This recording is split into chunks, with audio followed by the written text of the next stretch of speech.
जीवन में सुख और शांति के तलाश में हम कई बार भटक जाते हैं। हमें लगता है कि सुख और शांति बाहरी दुनिया में है, लेकिन वास्तव में ये हमारे भीतर ही है। एक जीवन मंत्र जो सदैव आपको याद रखना चाहिए वो है स्वांतः सुखाय। स्वागत है आपका साप्ताहिक mystic podcast YouTube channel awaken to abundance की मिस्टिक पॉडकास्ट में। मैं हूं साक्षी नरेंद्र। रामचरितमानस के रचयिता तुलसीदास जी को किसी ने पूछा, क्यों गाई तुमने राम की कथा? तो कहा, स्वांतः सुखाय। कुछ पाने के लिए नहीं, कुछ राम को रिझाने के लिए भी नहीं। वे तो रिझे ही हुए हैं। कोई रिश्वत भी नहीं दी उनको कि तुम्हारी स्तुति गाएंगे तो जरा मुझे स्वर्ग में अच्छी ठीक सी जगह दे देना। नहीं, किसी लिए नहीं। गाने में मजा आया, स्वांतः सुखाय, सुख आया।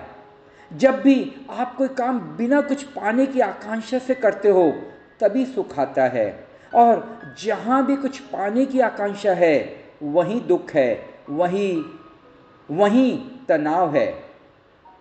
आपके साथ जो ये साप्ताहिक मिस्टिक पॉडकास्ट का क्रम है, ये मैं अपनी खुशी के लिए करता हूँ, ना कि कोई मुझे अपेक्षा है इसके करने से क्या होगा, ना ही कोई आकांक्षा। अपनी मौज के लिए आपके साथ रूबरू होता हूँ। स्वांतः सुखाय एक संस्कृत शब्द है जिसका अर्थ है अपने सुख में सुख और शांति ढूंढना।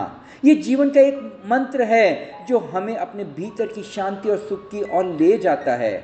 अक्सर हम अपने भीतर की शांति को बाहर ढूंढते हैं, धन में, पद में, प्रतिष्ठा में।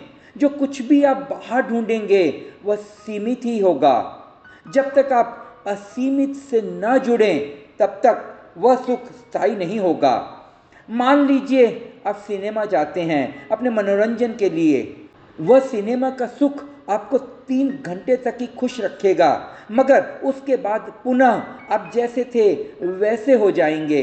आप क्लब गए और वहाँ अपने मदिरापान किया, कुछ देर के लिए आप अपने गम भुला बैठे, मगर नशा उतरते ही आप अपनी वास्तविक दुनिया में लौट आएंगे। सुस्वादु भोजन किसको अच्छा नहीं लगता? आप परिवार, दोस्त, मित्रों के साथ रेस्तरां में गए और स्वादिष्ट व्यंजन मंगवाए। आप खुश हुए, आपने उसका आस्वाद लिया, मगर क्या आप सोचते हैं कि उसकी खुशी आपको स्थायी तौर पर मिलेगी? आपको किसी पद की आकांक्षा थी, आपको मंत्री बनना था और आप बन गए, मगर क्या आप सोचते हैं कि वह मंत्री पद आपके लिए स्थायी होगा? ये खुशी जो आपको मंत्री बनने पर मिली वह स्थायी होगी। आपको कामिनी कंचन अच्छी लगती है, कुछ देर की खुशी के लिए आपने संबंध बनाए, मगर जैसे ही वह आपसे दूर हुई, क्या आप सोचते हैं कि आपकी खुशी स्थायी बनी रहेगी? खुशी का जो स्थायी स्रोत है वह तो आपके भीतर ही है। जब तक आप उस स्रोत के साथ नहीं जुड़ते तब तक आप उसे बाहर ढूंढते रहेंगे, और क्योंकि बाहर का स्रोत आपके स्वयं का नहीं है, दूसरे पर निर्भर करता है, इसलिए ऐसी शांति और खुशी स्थायी न होगी। बाहर जो हमें दिखाई पड़ रहा है वह हमारा प्रक्षेपण है। जैसे भय के कारण रात के अंधेरे में रस्सी हमें सांप जैसी दिखाई पड़ती है, ठीक वैसे ही भीतर भय है इसलिए रस्सी सांप बन जाती है।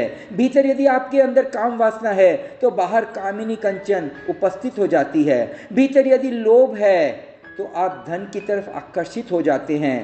भीतर यदि मोह है तो आप पद प्रतिष्ठा के पीछे भागते हैं। भीतर यदि ईर्ष्या या जलन की दुर्भावना है तो आप दूसरे के साथ वैमनस्य पैदा करते हैं, किसी को शत्रु या किसी को मित्र बना लेते हो। जब आप अपने भीतर के चैतन्य के स्रोत के साथ जुड़ जाते हैं तब आप जो जैसा हैं वैसा उसको देखने लग जाते हैं। अभी हमने जो संसार में देखा है वह सारी हमारी भीतर की भावनाओं का प्रक्षेपण है। जे कृष्णमूर्ति कहते हैं वह जो है हमने देखा ही नहीं, हम वह देखते हैं जो हम देखना चाहते हैं। हमने आज तक वही अनुभव किया है जो हम करना चाहते हैं। हम जब भीतर के स्रोत के साथ जुड़ना ही नहीं चाहते तो बाहर के अस्थाई तरह तरह के माध्यम सुख को देने के लिए हमारे सामने उपस्थित हो जाते हैं। भारतीय संस्कृति का एक अद्भुत शब्द है नमस्कार। बुट्टो जी दीक्षित बंगाल के बहुत अद्भुत व्याकरणाचार्य हुए हैं। वो 60 वर्ष के हो गए। उनके पिता उन्हें बार बार कहते कि तू व्याकरण में ही उलझा रहेगा, अरे अब मंदिर जा, अब प्रभु को नमस्कार कर, पुकार प्रभु को, अब तू भी बूढ़ा होने लगा। बाप तो कोई 80 साल के हो गए थे, लेकिन ये बेटा सुनता ना था। ये सुन लेता, हंस देता, टाल जाता। लेकिन एक दिन बाप ने कहा कि सुन, अब मुझे लगता है कि मेरी आखिरी घड़ी करीब आ गई है। अब मेरे मन में एक दुख रह जाएगा कि तू देखते देखते कभी मंदिर ना गया, तूने कभी प्रभु का स्मरण ना किया। छोड़ ये बकवास, ये व्याकरण में क्या रखा है, इसे लिखने पढ़ने में क्या धरा है, तू प्रभु को तो याद कर। भट्टो जी दीक्षित ने कहा कि अब आप मानते नहीं तो मुझे आपसे कहना पड़े। आपको मैं भी देख रहा हूँ वर्षों से मंदिर जाते, लेकिन मैंने अभी तक देखा नहीं कि आपने नमस्कार किया हो, क्योंकि आप रोज वैसे ही वैसे वापस लौट आते हैं। नमस्कार के बाद कोई वापस लौटता है क्या? वैसा का वैसा वापस लौटता है क्या? पहले तो वापस ही नहीं लौटना चाहिए अगर नमस्कार हो गया है। अगर लौटे भी तो कुछ दूसरा होकर लौटना चाहिए। 40-50 साल से तो मुझे भी याद है, जब से मैंने होश संभाला है आपको देख रहा हूँ। सुबह शाम मंदिर जाते मगर कोई क्रांति की किरण दिखाई नहीं देती। तो मैंने सोचा ऐसा नमस्कार करके भी मैं क्या कर लूँगा। मेरे पिता कुछ ना कर पाए तो मैं क्या कर लूँगा। जाऊँगा एक दिन, लेकिन तुमसे कह देता हूँ बस एक बार याद करूँगा। और आप जो जानते हैं मैं व्याकरण के पीछे पागल हूँ। तो उसने कहा कि राम राम क्या कहना, एक बार रामा बहुवचन कह देंगे, खत्म हुआ। बार बार राम राम राम राम कहते रहना, जिंदगी भर एक वचन कहने से क्या सार है। बहुवचन में ही एक दफा कह देंगे, समझ लेगा समझ लेगा, नहीं समझा बात खत्म हो गई, दोबारा कुछ कहने को बचा नहीं। और कहते हैं वह गया और एक बार रामा कहा और वहीं गिर गया। घड़ी भर में ही रूपांतरण घटित हो गया। हमारी क्रियाएं यंत्रवत हैं, इसलिए बाहर भी हमें अपनी समस्याओं के समाधान के लिए यंत्र मंत्र तंत्र वाले लोग मिल जाते हैं। ऐसे ही लोगों को हम आकर्षित करते हैं। हम कभी भीतर के होश के साथ जुड़े ही नहीं, इसलिए नमस्कार बार बार करने के बावजूद भी सही मायनों में नमस्कार नहीं होता। हम मंदिर मस्जिद गुरुद्वारा सब जगह सिर झुकाते हैं, मगर सिर को वहाँ चढ़ाकर कभी नहीं आते।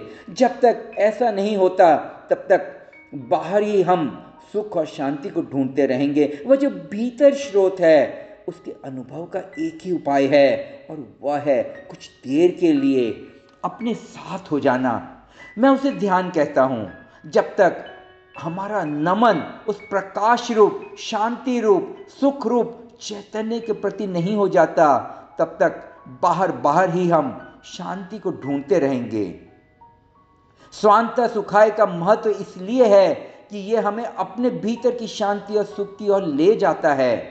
बुद्ध के पास लोग आते थे तो उनके चरणों में झुक कहते, बुद्धम शरणम गच्छामि। किसी ने बुद्ध से पूछा कि आप तो कहते हैं कि किसी की शरण में मत झुको, लेकिन लोग आपके चरणों में झुकते हैं और कहते हैं बुद्धम शरणम गच्छामि, आप रोकते नहीं। तो बुद्ध ने कहा, मैं रोकने वाला भला कौन, वह मेरी शरण थोड़े ही झुकते हैं, बुद्ध की शरण झुकते हैं। बुद्धत्व कुछ मुझसे सीमित थोड़े ही है। बुद्धत्व यानी जागरण की दशा। मुझसे पहले हजारों बुद्ध हुए हैं, मेरे बाद हजारों बुद्ध होंगे। जो आज बुद्ध नहीं है वह भी बुद्धत्व को तो भीतर संभाले हुए हैं। किसी दिन प्रकट होगा। अभी बीज है, कभी वृक्ष होगा। अभी कली है, कभी फूल बनेगा। अभी छुपे हैं, कभी प्रकट हो जाएंगे। बुद्धम शरणम गच्छामि। वह बुद्ध की शरण जाते हैं। उसका अर्थ ये नहीं है मेरी शरण जाते हैं। मैं कौन हूं? अगर मेरी शरण जाते हैं तो गलत जाते हैं, अगर बुद्धत्व की शरण जाते हैं तो ठीक जाते हैं। मैं रोकने वाला भला कौन, मैं बीच में आने वाला कौन? जिस दिन हमारा नमस्कार जागरण मात्र को, बोध मात्र को ही हो जाएगा, उसी दिन भीतर के स्रोत से जुड़ जाएंगे। उस दिन से ही हम सीमित से असीम के साथ जुड़ जाएंगे। उस दिन से ही हम आनंद के स्रोत के साथ जुड़ जाएंगे। उस दिन के बाद से ही हमारे द्वारा जो भी कृत्य होगा वह आनंद की अभिव्यक्ति होगा। स्वांतः सुखाय।